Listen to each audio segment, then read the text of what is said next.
आज हम आप अध्ययन करेंगे भारत की विदेश नीति, अर्थ एवं विदेश नीति के अध्ययन के प्रमुख उपागम जो अप्रोचेज हैं उन पर ऑब्जेक्टिव क्वेश्चंस का हम अभ्यास करेंगे।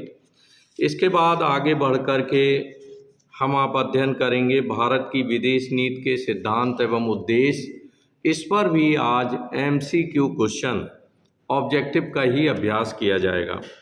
तो चलिए पहला क्वेश्चन आप नोट करें कि पश्चिमी गुट के राष्ट्रों को क्या कहते हैं। पश्चिमी गुट के राष्ट्रों को क्या कहते हैं। पश्चिमी गुट के राष्ट्रों को सैन्य रूप में क्या कहते हैं, ऐसा लिख दो। थोड़ा क्वेश्चन को we will have to change, कुछ परिवर्तन की ज़रूरत है कि पश्चिमी गुट के राष्ट्रों को सैन्य गुट को क्या कहते हैं, सैन्य गुट को क्या कहते हैं। तो इसका आंसर है नाटो। पश्चिमी गुट के राष्ट्रों का जो सैन्य गुट है उसको नाटो कहते हैं। नेक्स्ट है साम्यवादी राष्ट्रों के सैन्य गुट को क्या कहते हैं। साम्यवादी राष्ट्रों के सैन्य गुट को क्या कहते हैं।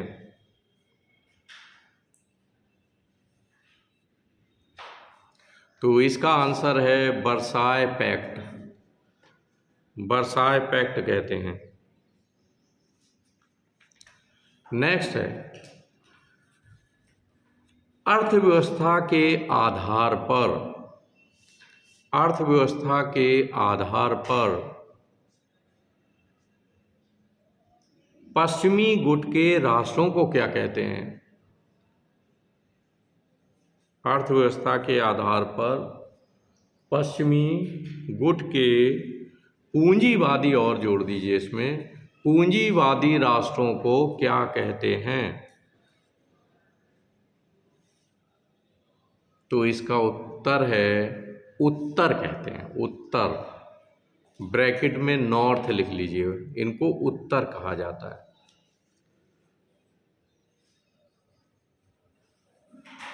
विकासशील राष्ट्रों के गुट को, विकासशील राष्ट्रों के गुट को आर्थिक आधार पर, आर्थिक आधार पर क्या संबोधन दिया गया है। आर्थिक आधार पर क्या संबोधन दिया गया है। तीसरी दुनिया, तीसरी दुनिया एवं दक्षिण, तीसरी दुनिया लिख लें और कॉमा लगाकर साउथ, दक्षिण कहा जाता है। नेक्स्ट क्वेश्चन है प्रथम दुनिया में कौन से राष्ट्र आते हैं। प्रथम दुनिया या फर्स्ट वर्ल्ड में कौन से राष्ट्र आते हैं। तो उत्तर है पूंजीवादी विकसित राष्ट्र। पूंजीवादी विकसित राष्ट्रों को पहली दुनिया कहा जाता है। नेक्स्ट क्वेश्चन, दूसरी दुनिया का संबोधन किसे दिया जाता है। दूसरी दुनिया का संबोधन किसे दिया जाता है। तो इसका उत्तर है साम्यवादी राष्ट्र, कम्युनिस्ट कंट्रीज को कहा जाता है। साम्यवादी राष्ट्र यानी कम्युनिस्ट कंट्रीज। एक रचना बहुत ही विख्यात है कि इंटरनेशनल पॉलिटिक्स किसकी रचना है। इंटरनेशनल पॉलिटिक्स किसकी रचना है।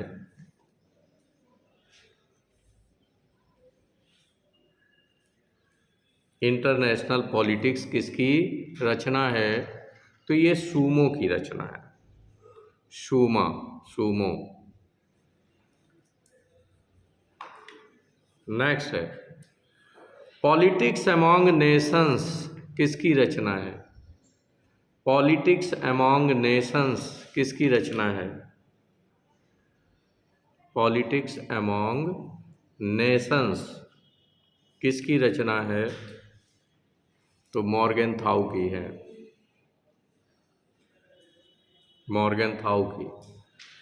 ए ग्रामर ऑफ पॉलिटिक्स किसकी रचना है? ए ग्रामर ऑफ पॉलिटिक्स किसकी रचना है? ये लास्की की रचना है। ए ग्रामर ऑफ पॉलिटिक्स लास्की ने लिखी है। पॉलिटिक्स किसकी रचना है? पॉलिटिक्स किसकी रचना है? पॉलिटिक्स अरस्तु की रचना है।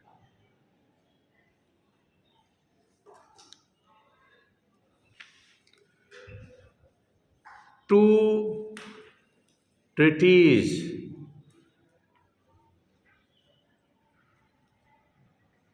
On civil government, two treatise on civil government, treatise हाँ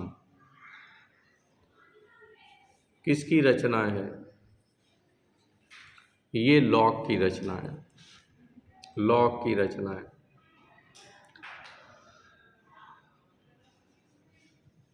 प्राचीन समय में शिक्षा शास्त्र पर लिखा गया सबसे विख्यात ग्रंथ किसे माना जाता है? प्राचीन काल में शिक्षा शास्त्र पर लिखा गया सबसे प्रामाणिक ग्रंथ किसे कहा जाता है?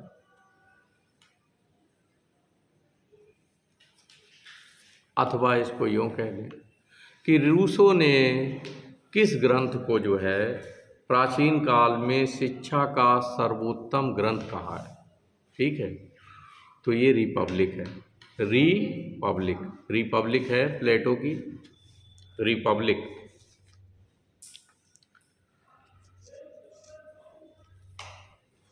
रिपब्लिक का दूसरा नाम क्या है?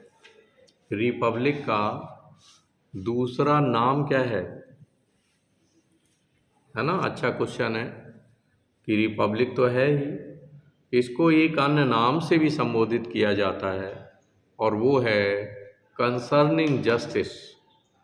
Concerning CONCERNING concerning justice.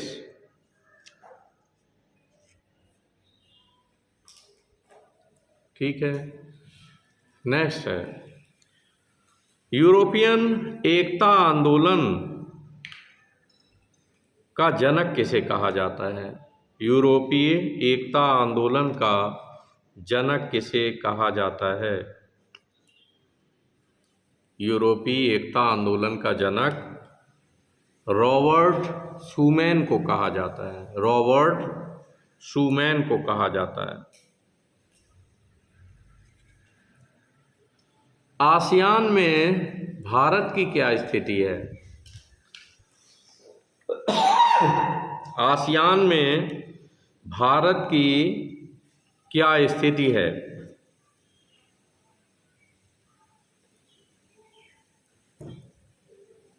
तो आंसर लिखें, क्षेत्रीय संवाद भागीदार है। क्षेत्रीय संवाद भागीदार है।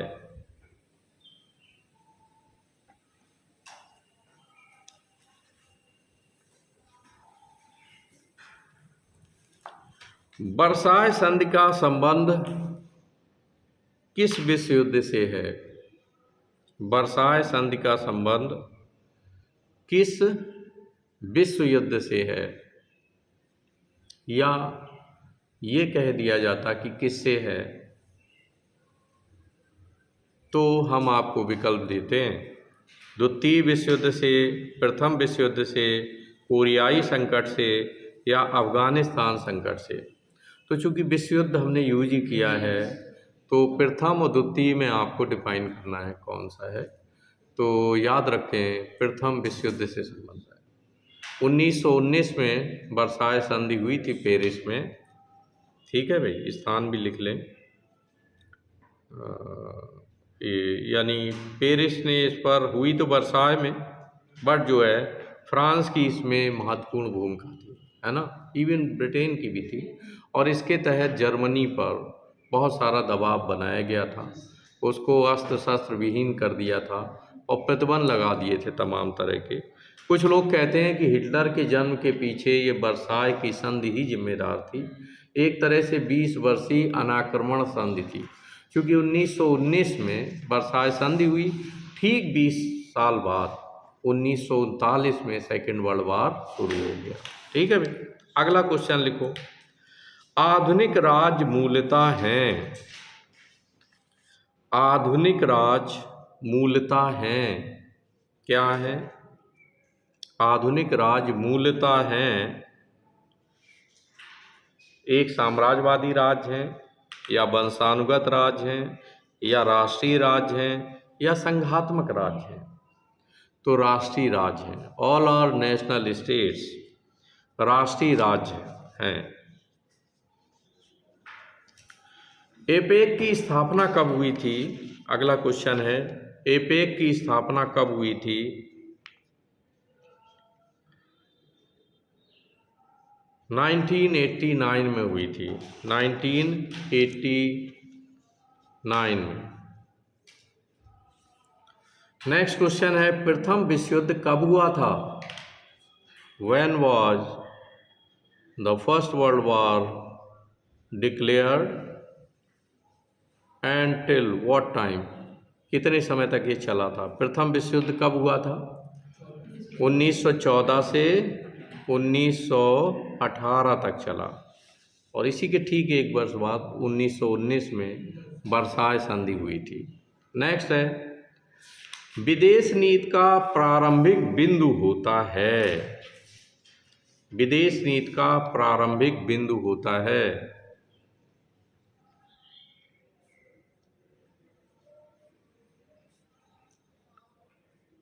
अथवा ये कह दिया जाए कि विदेश नीति का उद्देश्य क्या होता है, what is the aim of foreign policy.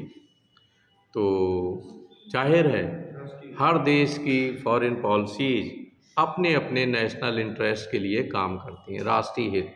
उत्तर है राष्ट्रीय हित। निम्न में से कौन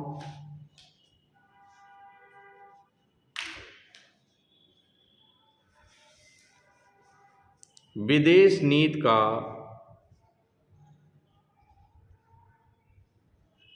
निर्धारक तत्व है? निम्न में से कौन सा विदेश नीति का निर्धारक तत्व है? तो नोट कर लें, इसमें जनसंख्या है, भौगोलिक स्थिति भी है, प्राकृतिक संपदा भी है,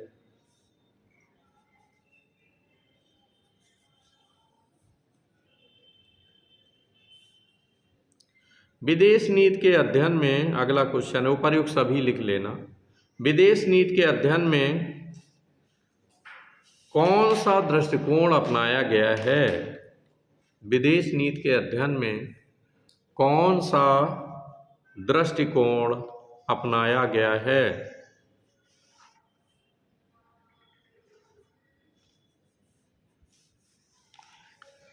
It may be foreign policy of India, otherwise of the whole world। किसी भी देश की जो विदेश नीति होती है तो उसमें अप्रोचेज कौन सी होती हैं? तो विकल्प ए लिखें, सैद्धांतिक दृष्टिकोण। दूसरा विकल्प है विश्लेषणात्मक दृष्टिकोण। नेक्स्ट है मार्क्सवादी दृष्टिकोण। ये स्पेशली भारत की विदेश नीति को लेकर के क्वेश्चन है, ठीक है। चूँकि when we talk about Marxist approach, जब हम मार्क्सवादी दृष्टिकोण की बात करते हैं तो जाहिर है अमेरिका तो इसे नहीं लेके चलता है ना, भारत लेके चलता है। क्योंकि जो समाजवादी स्टेट है, जो टर्म है, वो हमने मार्क्सवाद से प्रेरित होकर के ही अपने संविधान में जोड़ा है।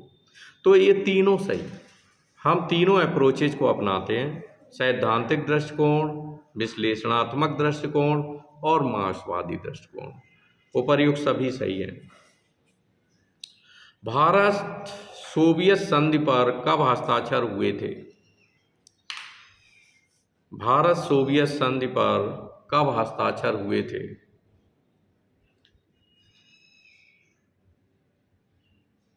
कब हस्ताक्षर हुए थे? तो नोट करें, इसका आंसर है श्रीमती इंदिरा गांधी जी के दौर में ये संधि हुई थी और बांग्लादेश के उदय के पहले हुई थी, तो 1971 में। याद रखेंगे हम लोग कि 1971 में भारत सोवियत संधि पर हस्ताक्षर हुए थे फॉर 20 ईयर्स। 20 वर्ष के लिए एक संधि की थी कि अगर कोई भी देश हम दो देशों के ऊपर अटैक करता है तो एक दूसरे की सुरक्षा के लिए हम एक दूसरे की सहायता करेंगे। वही हुआ और यहाँ हमें ये नज़र आता है कि इंदिरा गांधी कितनी दूरदर्शी थी। उन्हें पता था कि बांग्लादेश का जब हम उदय करेंगे और वहाँ इंटरफियर करेंगे, इंटरवीन करेंगे, तो ऐसी कंडीशन में अमेरिका पाकिस्तान के साइड से ज़रूर आएगा। तो इसलिए उन्होंने रूस से संधि कर ली थी। अगला आप देखें, संयुक्त राष्ट्र संघ में वर्तमान में कितने सदस्य हैं? संयुक्त राष्ट्र संघ में वर्तमान में कितने सदस्य हैं? आप लोग अपडेट हैं? 193 सही है, 193 हैं, यू आर राइट। गुटनिरपेक्ष आंदोलन का पहला सम्मेलन किस वर्ष हुआ था? गुटनिरपेक्ष आंदोलन का पहला सम्मेलन किस वर्ष हुआ था?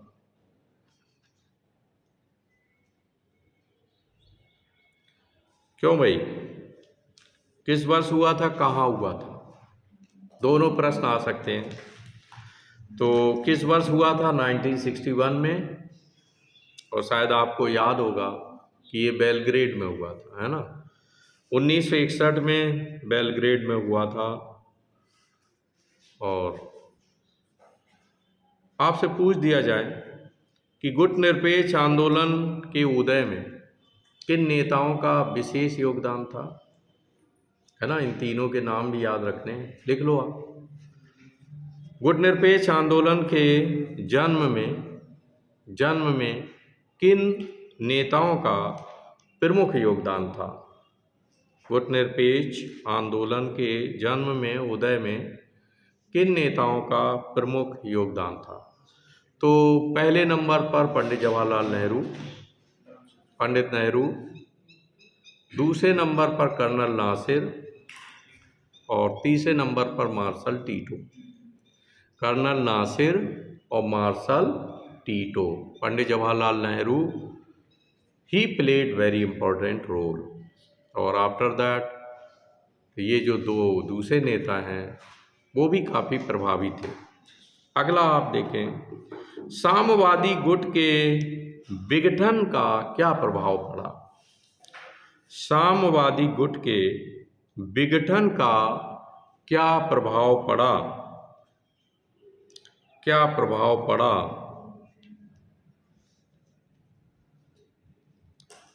यानी जो विघटन हुआ साम्यवादी गुट का, तो इसमें विकल्प लिख लें। ए विकल्प है शीत युद्ध का अंत हो गया, आर यू एग्रीड? शीत युद्ध का अंत हो गया।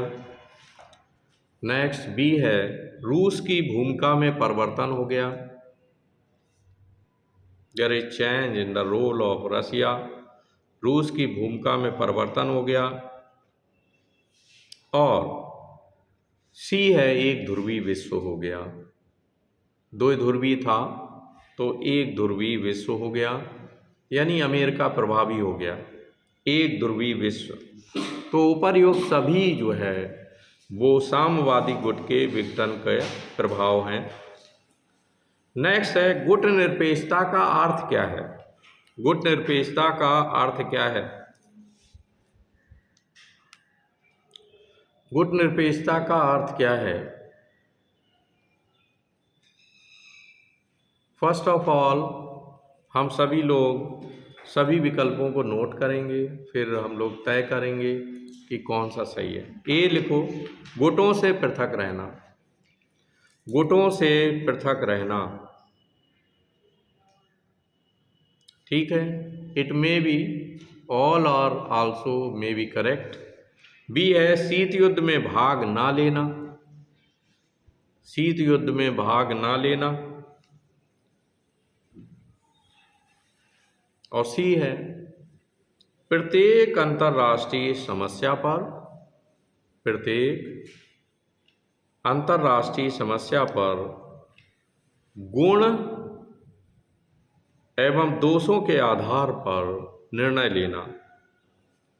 प्रत्येक अंतर्राष्ट्रीय समस्या पर गुण एवं दोषों के आधार पर निर्णय लेना। तो आई थिंक हम लोग समझ गए हैं कि ये तीनों बिंदु जो है वो महत्वपूर्ण हैं और उसके मीनिंग से जुड़े हुए हैं। उपर्युक्त सभी।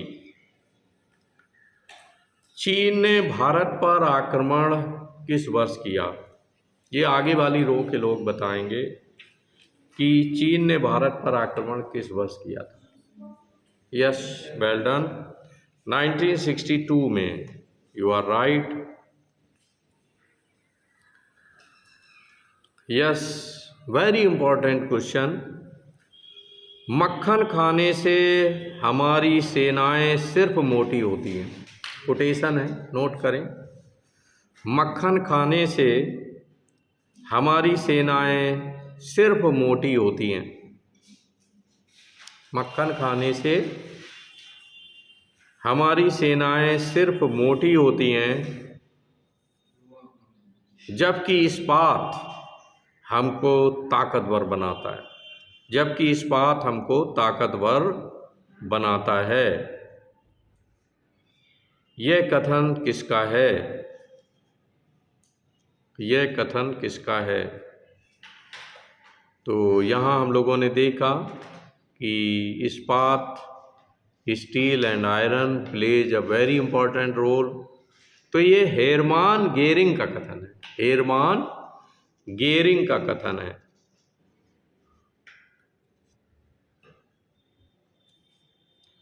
नेक्स्ट क्वेश्चन है कि प्राकृतिक संसाधन राष्ट्रीय शक्ति का किस प्रकार के तत्व हैं। प्राकृतिक संसाधन राष्ट्रीय शक्ति का किस प्रकार का तत्व हैं। ए विकल्प है मूल्यवान, आपको तय करना है। बी है स्थायी, मूल्यवान स्थायी। सी विकल्प है दोनों। और डी है कोई नहीं। तो आई थिंक हम लोग समझ गए हैं कि ये बहुत मूल्यवान भी हैं। इसलिए आप देखें दुनिया के तमाम राष्ट्र अपने प्राकृतिक संसाधनों को संजो कर रख रहे हैं। अमेरिका ने जिस तरह से खाड़ी युद्ध किया कि जिससे अगले 50 से 100 वर्षों तक उसका पेट्रोलियम सुरक्षित रहे, तो कुवैत का बहाना बना करके उसने इराक में पेट्रोलियम के भंडारों पर कब्जा किया और 14 वर्षों तक पाइपलाइन के द्वारा वो अमेरिका में पेट्रोलियम ले जाता रहा। तो आप देखें जितने भी विकसित राष्ट्र हैं मूलतः वो अपने संसाधनों को कम से कम प्रयोग कर रहे हैं। कल हम लोगों ने जो अध्ययन किया था ग्लोबलाइजेशन, तो आप देखें ग्लोबलाइजेशन में भी ये भी एक ड्रॉबैक है कि जितनी भी मल्टीनेशनल कंपनियां हैं वो विकासशील देशों में आकर के प्रोडक्शन कर रही हैं। उन्हें दो मेन फ़ायदे मिल रहे हैं। एक तो वो हमारे प्राकृतिक संसाधनों का अधिक से अधिक यूज कर रही हैं, बहुत सस्ते रेट में, जस्ट लाइक कूड़ा और करकट के रेट में खरीद रही हैं हमारी खानों को, नंबर एक। और नंबर दूसरा है सस्ता श्रम मिल रहा है, यानी यहाँ लेबरिंग चार्ज है वो अमेरिका से बहुत कम है। तो इन दैट केस हालांकि रोजगार भी सृजित हो रहा है, लेकिन मेनली जैसा आपने देखा कि प्राकृतिक संसाधन बहुत ही मूल्यवान है, धरोहर हैं, प्रत्येक देश को इन्हें सेफगार्ड रखना चाहिए। और ये स्थायी हैं, लेकिन याद रखें ये स्थायी नहीं भी हैं। अगर हम इनको फिजूल खर्ची में इसी तरह विकसित राष्ट्रों को उनका सेवन करा देंगे तो इन दैट केस जाहिर है कि हमारा राष्ट्र संकट में आएगा। ठीक है, चलिए एक दूसरा चैप्टर है भारत की विदेश नीति का सिद्धांत एवं उद्देश्य। इस पर भी हम लोग कुछ ऑब्जेक्टिव क्वेश्चंस का प्रैक्टिस करेंगे। पहला क्वेश्चन लिखें, भारत की विदेश नीति। भारत की विदेश नीति, इसमें 4 विकल्प आपके सामने मौजूद हैं and you will have to define, आपको तय करना है कौन सा विकल्प सही है। ए है गुट निरपेक्षता की समर्थक है, बी है गुट निरपेक्षता विरोधी है, सी है साम्यवाद की समर्थक है और डी है पूंजीवाद की समर्थक नहीं है। तो जाहिर है पहला पॉइंट सही है कि गुट निरपेक्षता की समर्थक है, गुट निरपेक्षता की समर्थक है। नेक्स्ट बहुत ही महत्वपूर्ण क्वेश्चन, पंचशील के प्रतिपादक कौन थे? पंचशील के प्रतिपादक कौन थे? तो Pandit Jawaharlal Nehru and Zhou Enlai, but Pandit Jawaharlal Nehru इन्होंने, अच्छा अगला क्वेश्चन एक मान लीजिए पेपर सेटर बना सकता है कि पंचशील के सिद्धांत किस महापुरुष के विचारों से प्रेरित थे? नहीं, लिखो क्वेश्चन, पंचशील के सिद्धांत किस महापुरुष के विचारों से प्रभावित थे? अब यहाँ ये भी हो सकता है कि किस धर्म से प्रभावित थे, तो बौद्ध धर्म और महात्मा बुद्ध। ठीक है भाई, ये जो पंचशील का सिद्धांत है वो महात्मा बुद्ध ने बौद्ध धर्म में दिया है, पंडित जवाहरलाल नेहरू ने इसको पॉलिटिक्स में अप्लाई किया। नेक्स्ट है, भारत ने अफ्रीका में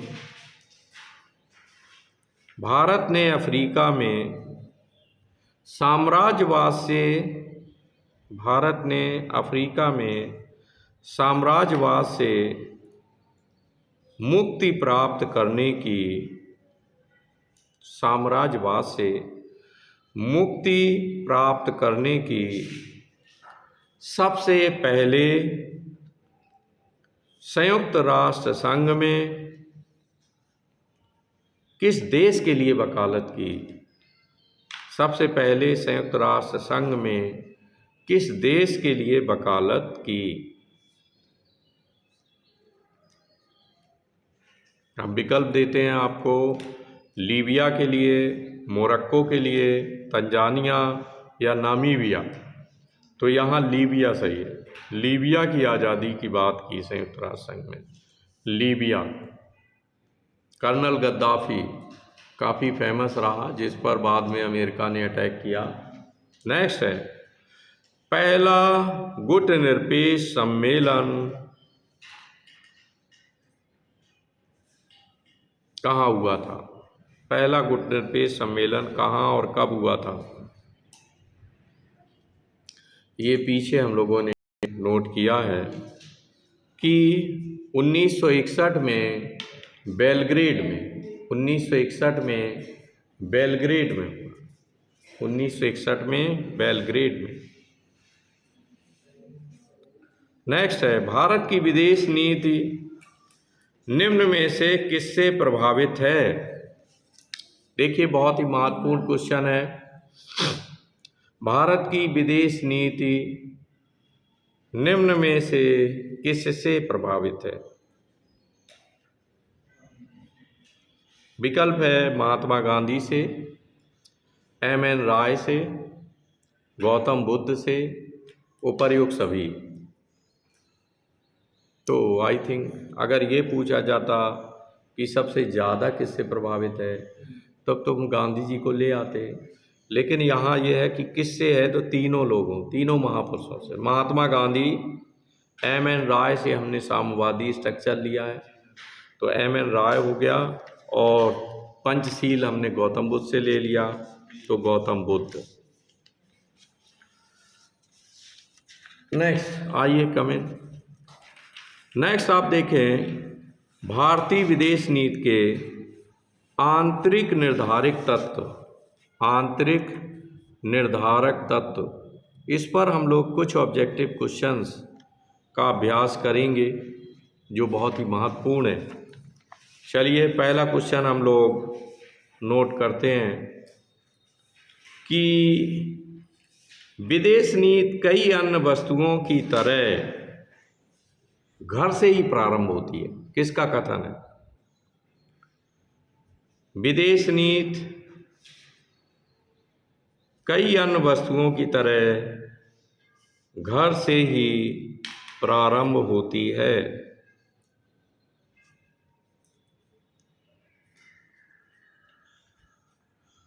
किसका कथन है ये बताना है भाई, ठीक है? क्लियर है? जॉर्ज एफ केनन का कथन है, नोट कर लें इसे। जॉर्ज एफ केनन का कथन है।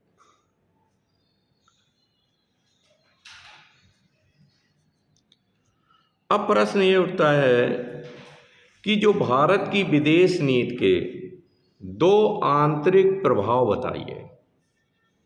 जो भारत की हमारी विदेश नीति है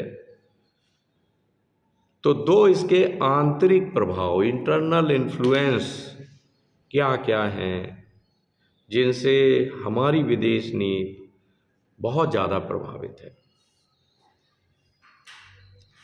तो ये किसने कहा था कि भूगोल अपने शिकार को मजबूती से पकड़े रहता है, सीमाओं में परिवर्तन होता रहता है, बट जो है ये नहीं बदलता, है ना? तो नेपोलियन बोनापार्ट ने इस कथन को बोला।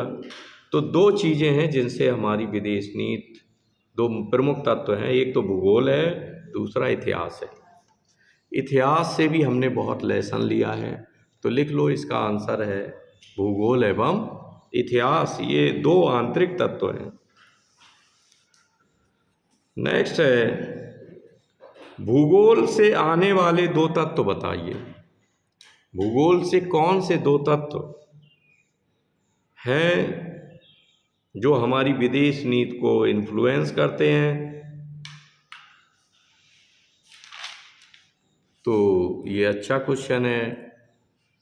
एक तो हमारी जो स्थिति है, जो हमारा लोकेशन है, तो पहला है स्थिति और दूसरा हमारा आकार, है ना, कि हम कितने विशाल हैं और हमारी पोजीशन कैसी है। दक्षिण में हिंद महासागर दो सागरों से घिरे हुए हैं, अनेक देशों पड़ोसी राष्ट्रों की सीमाओं से हम घिरे हुए हैं। तो ये स्थिति जो है तथा अनुकूल विदेश नीति को एडॉप्ट करने पर बल देती है। अगला क्वेश्चन ये है कि भारत की भौगोलिक सीमा कितने देशों से मिलती है? भारत की भौगोलिक सीमा कितने देशों से मिलती है? अच्छा और सरल प्रश्न है कि हमारी भौगोलिक सीमा कितने देशों से मिलती है। तो जाहिर है 7 देश हैं, 7 राष्ट्रों से मिलती है। नेक्स्ट है, भारत की सीमाएं किन किन देशों से मिलती हैं? भारत की सीमाएं किन किन देशों से मिलती हैं?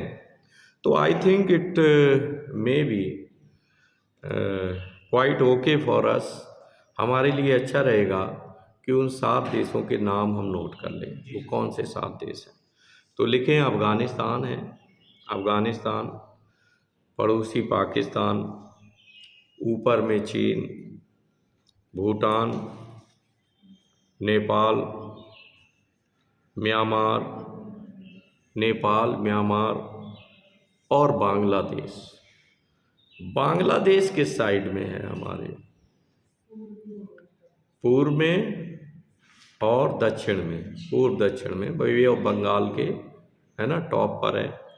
तो ये बांग्लादेश हो गया। ठीक है भाई, तो आई थिंक जो है याद रखेंगे।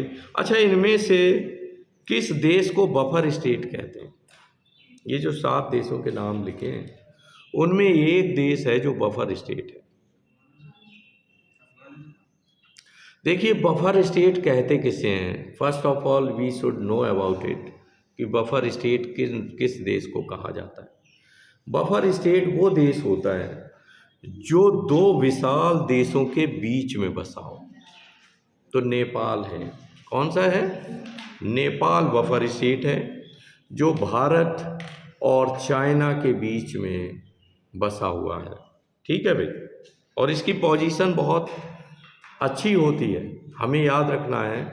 इसीलिए हम नेपाल के साथ बहुत परोपकार करते रहते हैं कि चूँकि बफर स्टेट है तो इसका पलड़ा जो है चाइना की साइड ना झुक जाए, इसलिए हम उसके साथ परोपकार करते रहते हैं। नेक्स्ट क्वेश्चन है भारत की विदेश नीति के, नेक्स्ट क्वेश्चन नोट करें, भारत की विदेश नीति के आंतरिक निर्धारक तत्वों में, आंतरिक निर्धारक तत्वों में महत्वपूर्ण है, आंतरिक निर्धारक तत्वों में महत्वपूर्ण है। विकल्प है भूगोल, प्रदेश, सरकार, संस्कृति। तो भूगोल नोट कर लीजिए। भूगोल जो है ये आंतरिक निर्धारक तत्वों में शामिल है। भारत के उत्तर में स्थित है, बहुत सरल क्वेश्चन है। भारत के उत्तर में कौन स्थित है? सिक्किम है, कोलकाता है, मदुरई है या हिमालय? हिमालय है, उत्तर में हिमालय है। नेक्स्ट क्वेश्चन है भारत है एक, भारत है एक, ये क्वेश्चन पीछे आया भी है। भारत है एक क्या है? महाद्वीप है, उपमहाद्वीप है, प्रदेश है, भौगोलिक क्षेत्र। तो ये उपमहाद्वीप है, सब कॉन्टिनेंट कहलाता है। क्यों कहलाता है? वाई इट इज कॉल्ड सब कॉन्टिनेंट? क्यों कहते हैं? नो, बताओ Gopal, why it is called सब कॉन्टिनेंट? मान लीजिए इंटरव्यू में दिस क्वेश्चन में भी आस्क्ड कि ये तो हम बराबर सुनते हैं कि भारत एक उपमहाद्वीप है, तो what are reasons behind it? कौन से कारण हैं इसके पीछे, क्यों कहते हैं उपमहाद्वीप? इसकी वजह ये है कि जो भी देश इसके आसपास बसे हुए उनका संबंध कहीं ना कहीं पूर्व इतिहास में भारत के साथ ही था। पाकिस्तान, बांग्लादेश ये तो अभी अलग हुए, है ना। म्यांमार, यू नो दैट 1935 में ये हमसे अलग हो गया, है ना। और पूर्व में आप देखें नेपाल से लेकर सारे देश इतिहास के पन्ने पलटोगे तो किसी न किसी समय हमारे आधिपत्य में रहे हैं, इसलिए इट इज कॉल्ड, और इसका एरिया बहुत बड़ा हो जाता है, इसलिए सब कॉन्टिनेंट। नेक्स्ट आप देखें, नेक्स्ट क्वेश्चन है भारत का पड़ोसी देश नहीं है। कितना सरल क्वेश्चन है, भारत का पड़ोसी देश नहीं है। और ये क्वेश्चन हम जो सबसे पीछे हैं प्रियांशी से पूछेंगे कि भारत का पड़ोसी देश इनमें से एक नहीं है। नेपाल, पाकिस्तान, बांग्लादेश, रूस, कौन सा पड़ोसी देश नहीं है?